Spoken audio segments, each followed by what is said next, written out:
Dans cette rubrique, on vous a montré plusieurs initiatives pour inciter les agriculteurs à décarboner leur production, mais pas encore en élevage. Mieux vaut tard que jamais, on a découvert un dispositif soutenu par la région Bretagne et qui répond au nom d'Agri-Bas-Carbone. Le dispositif régional breton Agri-Bas-Carbone s'adresse donc aux éleveurs herbivores sur la région Bretagne. On est sur les filières bovin-lait, bovin-viande et chèvre. C'est un dispositif sur 3 ans pour aider les éleveurs à réduire leur empreinte carbone. Au programme, un diagnostic avec le dispositif Cap2R et une co-construction d'un plan d'action pour réduire son empreinte carbone. Et pour cela, les leviers sont variés et ne se valent pas forcément.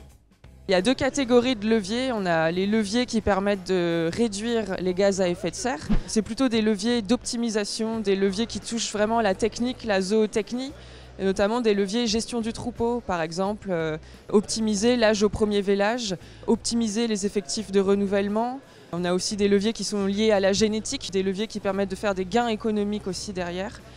Et à côté, on a des leviers qui permettent de stocker du carbone. Donc par exemple, maintenir ces hectares de prairies, augmenter le pâturage.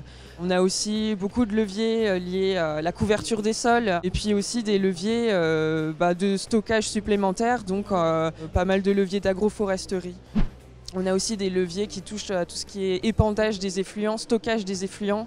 Par exemple, couvrir sa fosse permet de vraiment faire des gains au niveau du carbone. On va dire que les leviers les plus rémunérateurs en termes de gains carbone, ça reste les leviers gestion du troupeau.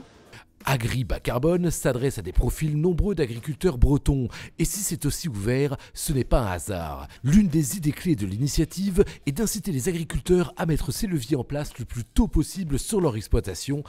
Et il y a de bonnes raisons à cela. Pour le moment, on est sur des programmes incitatifs. Lorsqu'on s'engage dans le programme, il n'y a pas d'objectif de résultat. C'est-à-dire que même si au bout des 3 ans, malheureusement, on dégrade son empreinte carbone, il n'y a pas de suite, il n'y a pas de conséquences. Et même les laiteries et les abattoirs poussent les éleveurs et rémunèrent mieux les éleveurs lorsqu'on s'engage dans ces programmes-là.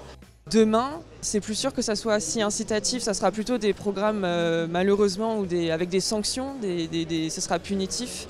Donc voilà, le message à faire passer, c'est que la transition agroécologique, elle est là, il faut aller dedans et tant qu'il y a des programmes d'incitation, il ne faut pas hésiter.